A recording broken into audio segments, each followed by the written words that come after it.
কি অবস্থা মামা? আজকে তো বাংলাদেশ ভার্সেস ওয়েস্ট ইন্ডিজের প্রথম টি-20 মামা। এইখানে কিন্তু আজকে কিন্তু বাংলাদেশ আজকে একটা ভালো একটা পারফরমেন্স দেখাতে পারবে। সৌম্য সরকার বাদ পড়ে সৌম্য সরকার জায়গায় কিন্তু লিটন কুমার দাস কিন্তু ব্যাক করছে।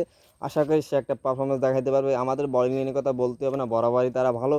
এইখানে যদি বলতে হয় আমি মনে করব যে জাকের আলী অনেকে যদি সুযোগ দেয় ভাই আজকে একটা ভালো পারফরমেন্স দেখাবে, তা নাহলে কিন্তু ন্যাশনাল টিম থেকে অল্প দিয়ে বাদ পড়ে যাবে। এটাই মূল কথা। কারণ হচ্ছে যেরকম পারফরমেন্স দেখাতে পারতেছে কোনো প্রকার কোনো জাতেরই না, এটাই মূল কথা। আর আমরা যেহেতু ওয়ানডে দিচ্ছি, আশা করি আমরা টি-20টাও জিততে বা ওদেরকে হোয়াইট ওয়াশ করবো।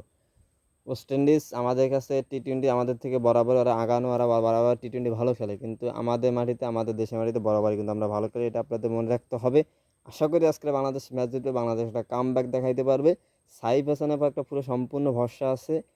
তা আশা করি সাইফ হাসান যদি আজকে একটা ভালো একটা পারফরমেন্স যেন দেখাইতে পারে, কারণ ওর খেলাটাই বেশি ভালো লাগতেছে বর্তমানে। পারভেজ হোসেন ইমন, তানজিদ হাসান তামিম এরাও আশা করি কাম ব্যাক করবে, লিটন কুমার দাস সবাই ভালো খেলবে। আশা করি বাংলাদেশ টিমের জন্য শুভকামনা রইল।